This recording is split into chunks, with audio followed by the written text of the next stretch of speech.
কোটি টাকার ঋণ মুহূর্তেই মিটে যাবে ইনশাআল্লাহ। নামাজের পরে 41 বার পড়বেন। যে কোনো নামাজের, আপনি ফজরে পড়তে পারলেন না, জোহরের নামাজের পরে পড়বেন। জোহরে পারলেন না, আসরের নামাজের পরে পড়বেন।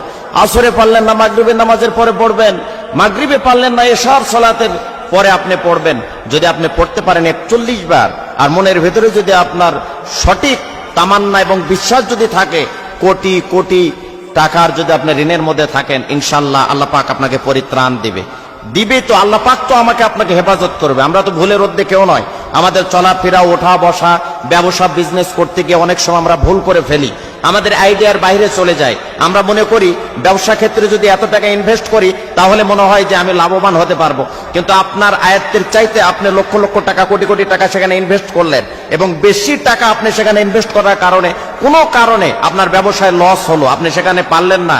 তো এই ধরনের ভুল ত্রুটি আমাদের হবেই। আমরা মানুষ, আমাদের কাছে তো আর ওহী আসে না, আমরা নিজে নিজে ব্রেন খাটিয়ে চলতে হয়। তো সেই জায়গা থেকে যদি আল্লাহর কাছে আপনি সেইভাবে যদি পরিত্রাণ চান আর ঋণ থেকে মুক্তি চান, তাহলে অবশ্যই অবশ্যই আল্লাহ পাক আমাকে আপনাকে হেফাজত করবেন, প্রোটেক্ট করবেন, এবং সেই ঋণ থেকে আমাদেরকে উদ্ধার করবেন।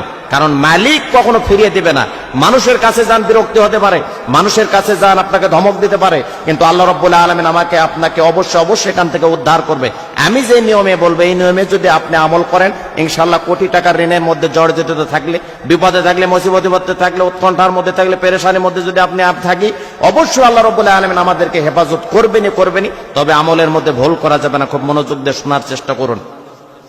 ঋণ এমন একটি জিনিস যে মানুষকে শান্তিতে থাকতে দেয় না, ডিপ্রেশনে ফেলে দেয়, খাবার রুচি নষ্ট করে ফেলে দেয়। আপনার সামনে হাজারো আইটেমের খাবার দাবার আছে, কিন্তু আপনাকে ভালো লাগবে না যদি ঋণের বোঝা আপনার মাথায় থাকে। এই জন্য খুব খেয়াল করে শোনার চেষ্টা করুন। ঋণ থাকলে মানুষের ঘুম কেড়ে নেয়, হাজারো মানুষের সাথে অপমান করে। এই ধরনের যদি কারোর মধ্যে সমস্যা থেকে থাকে, ইনশাআল্লাহ এই কোরআনের আমলটা আপনি করেন, কাঙ্ক্ষিত আমল। পৃথিবীর মধ্যে একটা নির্ভেজাল, ফরমানিল মুক্ত একটি কিতাব কোরআনুল কারীম, সেখান থেকে আমি প্রেসক্রিপশন করছি, সেখান থেকে চিকিৎসা দিচ্ছি। ইনশাআল্লাহ আমল করলে যথাযথ আপনি কাঙ্ক্ষিত ফলাফল পাবো। এশার নামাজের পরে করলে আমলটা বেশি ভালো হয়। যদি কোনো কারণে এশার নামাজের পরে না পারেন, তাহলে অবশ্যই আপনি অন্য নামাজের পরে করবেন।